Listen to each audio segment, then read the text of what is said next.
Hello students, ruling the country side chapter आज अपन finish कर देंगे। अब तक जो अपन ने देखा वो सारी चीज़ें आपके सामने क्लियर हैं। हमने क्या क्या देख लिया कि किस तरीके से जो सेटलमेंट सिस्टम हुए, महलवाड़ी हमने देखा, रैयतवाड़ी देखा, परमानेंट सेटलमेंट दिया।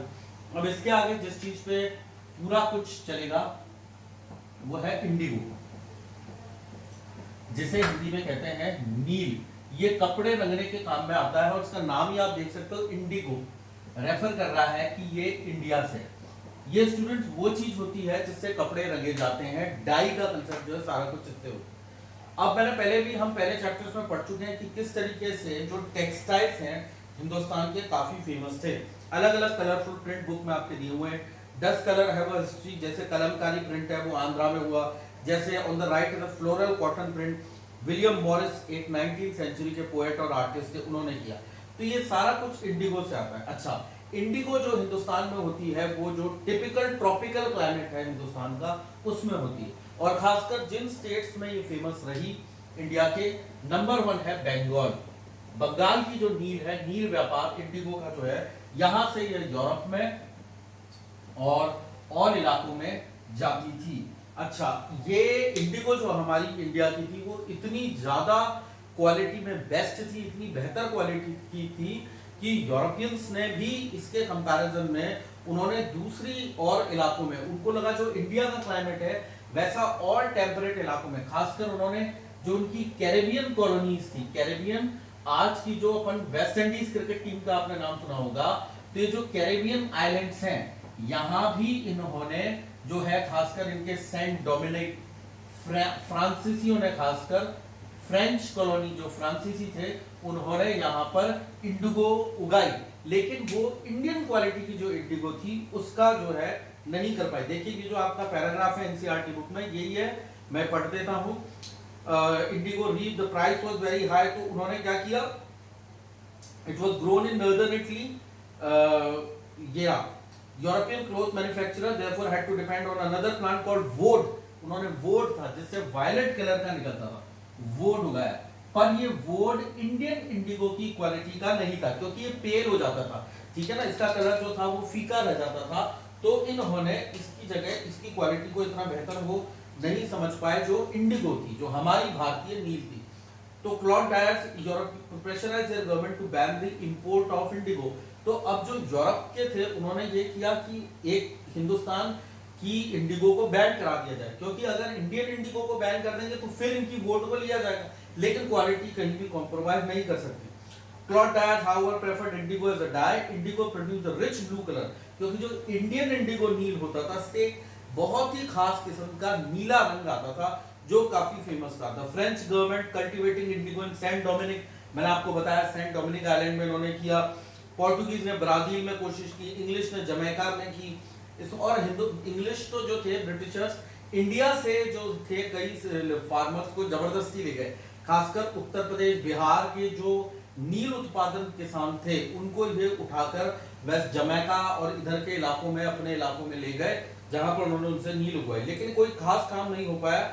और वेस्ट इंडीज और अमेरिका और इधर जो है बाद में हम देखते हैं विद्रोह भी हुए, जो आइलैंड के लोग थे खासकर सेंट डोमिनिक, और इसमें आपकी बुक में दिया हुआ भी है, उन्होंने किया। तो फिर बाद में ब्रिटिशर्स जब इंडिया में 1764 के बाद ब्रिटिशर्स ने जब कॉमर्शियल एग्रीकल्चर, प्लांटेशन जिसे हम कहते हैं, प्लांटेशन शुरू किया। प्लांटेशन कमर्शियल एग्रीकल्चर होता है टी का, कॉफी का, शुगर केन का और कॉटन का, कॉटन और इंडिगो जिसको हम इसी में इंक्लूड, ये प्लांटेशन होता है। प्लांटेशन में बहुत बड़ा खेत होता है, उसका एक मालिक जनरली यूरोपियन होता है, ब्रिटिशर, और एक इसका सुपरवाइजर होता है और एक गुमाश्ता होता है जो प्लांटर्स, और वो यहाँ खेती करते हैं टी और इसकी और ये सारी, इसे कहते हैं plantation agriculture.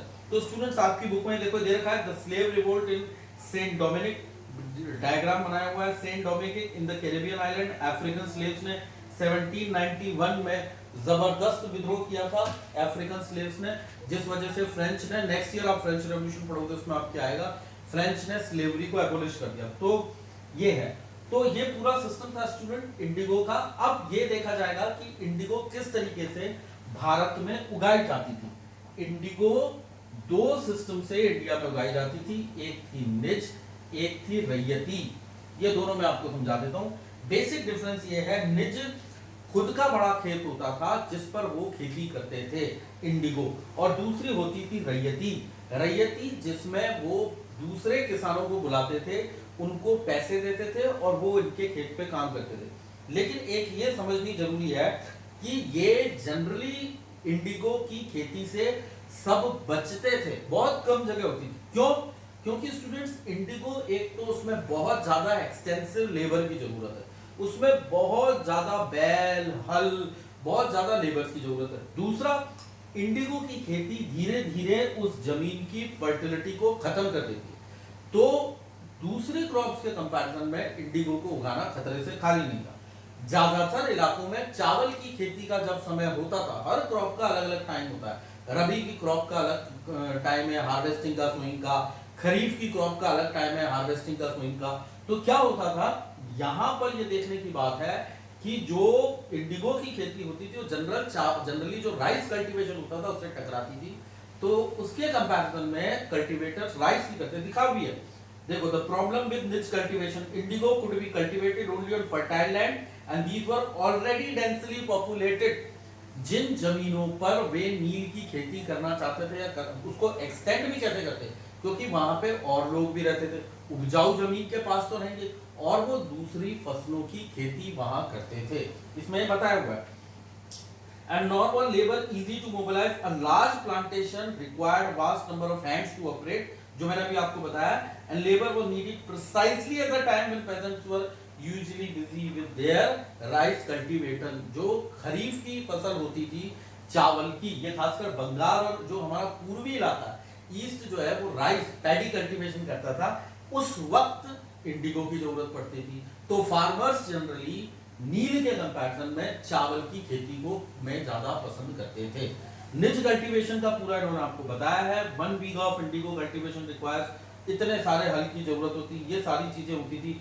25% of the land जो थी वो इसके सिस्टम के अंदर थी, बाकी जो है वो रैयती सिस्टम में होती थी। रैयती सिस्टम मैंने आपको पहले भी बताया, किसान से कॉन्ट्रैक्ट किया जाता था, सत्ता, ये सट्टा कहते हैं इसको। Under the ryoti system the planter force the ryot to sign, रैयत मतलब किसान, ये भी ध्यान रखना, रैयत मतलब किसान। रैयतवाड़ी सिस्टम अपन ने किया ना, रैयत मतलब फार्मर, कल्टीवेटर किसान जिसे हम कहते हैं, पेजेंट एक ही बात है, स्टूडेंट कंफ्यूज हो जाते हैं। पेजेंट, फार्मर, कल्टीवेटर, रैयत मतलब किसान। तो उससे जबरदस्ती एक कॉन्ट्रैक्ट साइन करवाया जाता था और उसको कैश एडवांस दे दिया जाता था। कैश एडवांस पाके वो किसान उस जाल में आ जाता था, मकड़ जाल में आ जाता था, उसको कैश एडवांस दे देते, वो खुश हो जाता उस पैसे से, उसको उस पे खेती करवाते, और बाद में वो जो इतनी मेहनत की इंडिगो की खेती होती थी, लोन जो होता था एटलीस्ट 25% एरिया। देखो ये पूरा पढ़ो, पेज नंबर 33 का ये जो पूरा दिया हुआ है वो डायग्रामेटिक आपको बता रहे हैं किस तरीके से मैनुअल लेबर होती थी। बंगाल में ये पेंटिंग है 1860 की, cut mostly by the man, ऐसे फसल को काटा जाता था, बहुत ज्यादा मैनुअल लेबर की जरूरत पड़ती थी। क्या दिया है, those who signed the contract got cash advances from the planters at low rate of interest to produce indigo। Planter मैंने आपको पहले भी बताया जनरली यूरोपियन होते थे, तो प्लांटर से लो रेट पे पैसा मिलता था कि वो नील की उगाएं। The planter provided the seed and the drill, वो उनको बीज देता था, while the cultivator prepared the soil, sowed the seed and looked after the crop। वो तो सिर्फ बीज दे देता था और बहुत कम पैसे उनको मिलेंगे बाद में, और एडवांस दे देता था। वो किसान बेचारे एडवांस पैसा देखकर खुश हो जाते, सारी मेहनत करते। मैंने पहले भी बताया नील के लिए बड़ी जबरदस्त मैनुअल लेबर की जरूरत है, जमीन की गुड़ाई, खोदना, आपने अपने लॉन पे जरा काम करो 10 मिनट, पसीने पसीने हो जाओगे छोटे से लॉन में, ठीक है। तो वो पूरे खेत को करते, फसल का रख रखाव भी करते, ये भी बहुत बड़ी बात है, जानवरों से और चीजों से कोई कीड़ा न लगे, तो ये सारी चीज करते थे, बदले में उनको कुछ नहीं मिलता था। फिर आपके ये पूरा डायग्रामेटिक रिप्रेजेंटेशन है, आप देख सकते हैं किस तरीके से नील का पूरा पढ़ लेना, पूरा प्रोसेस एक बार रीड कर लेना, कितना बड़ा मैनुअल काम होता था, लकड़ी से उसको ठोकना पीटना, है ना, और इस तरीके से वो पत्तियों को करते थे। मतलब देखो आप कितना बड़ा काम है, हाउ वाज इंडिगो प्रोड्यूस, नील बनाने का काम कितना ज्यादा होता था, ठीक है। Human usually carried the indigo plants to the vats, जो ये होती थी जिनमें वो डालना होता था, ये सारी चीजें हैं, कोई छोटा मोटा काम नहीं था इंडिगो। इसीलिए मैंने आपको पहले बताया फार्मर इंडिगो कल्टीवेशन से ज्यादा पैडी कल्टीवेशन की तरफ आते थे, वो राइस में ज्यादा काम करते थे, क्योंकि कम से कम चावल उनको खाने में तो काम आएगा, ये तो खा नहीं सकते। और फिर इसका जो प्रॉफिट होता था वो प्लांटर रखता था, ठीक है, बीच के गोमास्ता रखते थे, इन बेचारों को तो कुछ मिलता ही नहीं था अपनी मेहनत का। When the crop was delivered, when was crop was delivered to the planter after the harvest, the new loan was given, तो वो एक चक्कर हो जाता था, उस चक्कर से बेचारा किसान निकल ही नहीं पाता था। फिर खत्म हुआ, फसल की कटाई हुई, फिर दे देता, फिर वो उसमें कुछ भी नहीं होता था। The price they get for the indigo they produce was very low and the cycle of loan never ended, और वो उसका चलता रहता था, वो उसको कोई उसने फ्री में थोड़ी पैसा दिया था, वो उसने उसको एक वो जो कहते हैं ना एक सूद पे पैसा, जिसको आपने सुना होगा, वो इंटरेस्ट पे ऋण ब्याज दर, वो सारा कुछ इसमें चलता था। और अल्टीमेटली हम देखते हैं कि किसान इस चीज से त्रस्त हो गए। फिर हुआ ब्लू रेबेलियन, नील विद्रोह, बड़ा फेमस था। मैं इसे रब कर देता हूं, फिर हम ब्लू रेबेलियन को यहाँ पढ़ेंगे, बहुत इंपॉर्टेंट है ब्लू रेबेलियन। ब्लू रेबेलियन को स्टूडेंट्स ने कहा था कि छोटा दिखता नहीं, इसलिए बड़ा बड़ा लिखा। ब्लू रेबेलियन ये बंगाल में हुआ था, ब्लू रेबेलियन ये बंगाल में हुआ था। इन मार्च 1859 thousands of रैयत इन बंगाल refused to grow। एक आखिरकार कब तक आप करोगे, कब तक अत्याचार करोगे, ठीक है। तो फिर 1859 में किसानों ने ब्लू, क्योंकि इंडिगो का कलर ब्लू नील था, नील विद्रोह किया 1859 में। उन्होंने उनके जो भी उनके पास हथियार थे, आप देख सकते हैं इसमें बो, एरो, ये सारे लेके उन्होंने फैक्ट्रीज पर अटैक किया। गोमास्ता एजेंट ऑफ प्लांटर, मैंने पहले ही बताया था, प्लांटर होता था जो ज्यादातर यूरोपियन होता था, वो एक गोमास्ता मिडिल मैन बीच में रखता था, जो किसानों को इस ल्यूर में, इसमें उनको वो उलझा देता था। तो गोमास्ताओं पे उन्होंने अटैक किया, जो लेने आते थे, वसूलने आते थे, उन पे उन्होंने अटैक किया। और वो प्लांटर अपने लठियल लठैत रखता था, बड़े बड़े पहलवान जो पिटाई करते थे, उन्होंने कहा कि हम इनसे नहीं डरेंगे और हम नील बिल्कुल भी नहीं उगाएंगे। 1859 में, अच्छा इसमें ये बाद में पाया गया, ये जो 1859 में मार्च 1859 में नील विद्रोह हुआ, कि इसको ज्यादातर वहीं के ही लोकल जमींदारों ने और लोकल राजा जो थे उन्होंने ही नील आंदोलन को भड़काया था। वो गांव-गांव जाकर गांव वालों को, खासकर नील के जो ये जो मकर जाल में उलझे हुए थे, इनको कहा था तुम करो विद्रोह, हम तुम्हारा साथ देंगे। उन्होंने ऐसा क्यों किया था? क्योंकि प्लांटर के गांव में आने से यूरोपियन दखल आ चुका था और इनकी जो ताकत थी, जमींदारों की, राजाओं की, जो किसानों पे एक उनका होल्ड था, वो खत्म होता जा रहा था। इस वजह से जमींदार वर unhappy with the increasing power of the planters and angry at being forced by the planters to give them land on long lay। भाई जमीनें तो मैक्सिमम जमींदारों की थी ना, वो निच कल्टीवेशन वालों की, तो प्लांटर्स ने जमींदारों को भी फोर्स किया। तो इस वजह से ये पूरा रीजन है कि जमींदारों ने भी सपोर्ट किया ब्लू रेबेलियन को, नील विद्रोह को। और इस तरीके से 1857 के बाद, 1857 का जो रिवोल्ट था उसको कुचलने के बाद हम देखते हैं ये बड़ा जबरदस्त विद्रोह था और ब्रिटिश सरकार इससे बहुत डर गई, क्योंकि उन्होंने अभी 2 साल पहले तो 1857 के रिवोल्ट को कुचला था। तो लेफ्टिनेंट गवर्नर्स को उन्होंने भेजा, वो गए और उन्होंने इसका सर्वे किया, एशले इडन मैजिस्ट्रेट ने, और उन्होंने बाकायदा इस चीज को पाया कि ये जो है एशले इडन ने, आप कंपेल नहीं कर सकते रैयत को, उन्होंने गिल्टी माना प्लांटर्स को, ब्रिटिश सरकार ने गिल्टी माना, उन्होंने कहा आप कंपेल नहीं कर सकते रैयत को कि वो नील उगाएं, अगर ये करेंगे तो फिर खत्म हो जाएगा। क्योंकि देखो अल्टीमेटली इससे नुकसान क्या होगा, ईस्ट इंडिया कंपनी, तो खैर 1857 के बाद ईस्ट इंडिया कंपनी नहीं थी, 1857 के बाद ब्रिटिश सरकार, इसलिए देखो लिखा है क्वीन विक्टोरिया, क्वीन विक्टोरिया को नुकसान होता। तो इस वजह से ये जो एक्सप्लोसिव सिचुएशन 1857 के रिवोल्ट के बाद, ये एक बड़ी आंधी जो थी उसको उन्होंने, बड़े तूफान को वही दबा दिया। ब्रिटिश सरकार किसी भी तरीके से अफोर्ड नहीं कर सकती थी 1857 के बाद ऐसे किसी विद्रोह का होना। दैट्स व्हाई उन्होंने इस आंदोलन को खत्म कर दिया, ठीक है। Worried by the rebellion the government brought up the military to protect the planter. उन्होंने कहा कि एक काम करते हैं, अब तक जो आपको दिया गया है कॉन्ट्रैक्ट, आप उसको खत्म कर दीजिए, ये जो आपको अभी तक दिया है उसके बाद आपको कोई कंपेल नहीं करेगा। उन्होंने मिलिट्री बुलाई बकायदा, पूरे बंगाल में उन्होंने मिलिट्री को लगाया, आप देखिए उन्होंने पूरी मिलिट्री को लगाया। और यहाँ पर ये दिया हुआ है देखो, इंडिगो कमीशन, यहाँ पर हाजी मोल्ला एक इंडिगो कल्टीवेटर थे, उनसे बात करी WS सेटन कैर ने, president of the Indigo commission. उन्होंने कहा नहीं साहब, मैं किसी दूसरे देश में जाके भीख मांग लूंगा लेकिन नील नहीं उगाऊंगा। कितनी इंपॉर्टेंट बात ये यहाँ बता रहे हैं। लेकिन इससे क्या हुआ कि जो किसान थे, जो प्लांटर्स थे, वो बंगाल से चले गए बिहार में उन्होंने इंडिगो कल्टीवेशन को किया। और ये वही ऑपरेसिव सिस्टम था, पहले बंगाल के किसानों को कर लिया, फिर बिहार के किसानों को वो करते रहे। अब क्या हुआ, यहाँ पर भी किसान बहुत बुरी हालत में हुए, जिस वजह से 1916-17 में चंपारण में विद्रोह हुआ, बिहार में चंपारण में, जिसमें महात्मा गांधी ने अपना मूवमेंट स्टार्ट किया था। ठीक है, तो ये जो नील का था, नील विद्रोह, ये 1857 के बाद स्टार्ट हुआ था। और उसके बाद फिर हम देखते हैं कि बिहार में ये चंपारण में किस तरीके से मूवमेंट जो है हमारे सामने आता है, और ये वहां पर महात्मा गांधी जी ने जाके इसको किया। तो स्टूडेंट, आज ये चैप्टर हमारा फिनिश हो गया है, रूलिंग द कंट्री साइड। फिर एक ये Indigo in the West Indies दिखा, इसको एक बार आप रीड कर लीजिएगा कि किस तरीके से और भी इलाकों में, और भी एरियाज में, देखिए जहां भी इनको कोई क्रॉप मिलती थी, स्टूडेंट्स कोई भी क्रॉप इनको अगर मिलती थी, तो उस क्रॉप का ये चाहते थे ये उसी कंट्री में ना होके और भी जगह उगाए थे। जैसे चाइना की थी टी, तो उन्होंने इंडिया में आसाम और इधर जो क्लाइमेट देखा, यहाँ टी उगानी शुरू कर दी।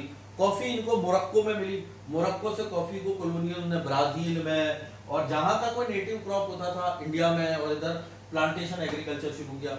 शुगर केन इंडिया का था, तो वो शुगर केन इन्होंने क्यूबा, वेस्ट इंडीज और इधर के इलाकों में शुगर केन कल्टीवेशन शुरू की। तो ये इस तरीके से आप देख सकते हैं कि क्या क्या चीजें इसमें अभी तक हमने कर ली। कोई डायग्राम्स हैं जो इन्होंने दिखाया, स्लेव रिवोल्ट के बारे में इन्होंने दिखाया, क्योंकि स्टूडेंट्स जो सीबीएसई का नया नोटिफिकेशन, न्यू नोटिफिकेशन आया था, उसमें 8, 9, 10th के लिए उन्होंने कहा था कि इस पे आप क्वेश्चन पूछिए।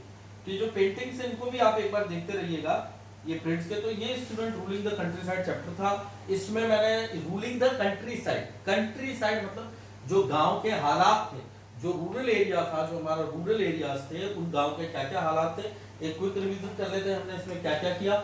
हमने इसमें परमानेंट सेटलमेंट देखा, लॉर्ड कॉर्नवालिस का, जो बंगाल में हुआ था, परमानेंट, उसमें रेवेन्यू रेट्स थे लेकिन उनका रिवीजन नहीं होता था, उसका वो चेंज करके महलवाड़ी सिस्टम आया, जो हॉल्ट मैकेंजी ने किया था नॉर्थ वेस्ट फ्रंटियर प्रोविंसेस में। महलवाड़ी सिस्टम, इसमें महल जो गांव होता था उससे किया।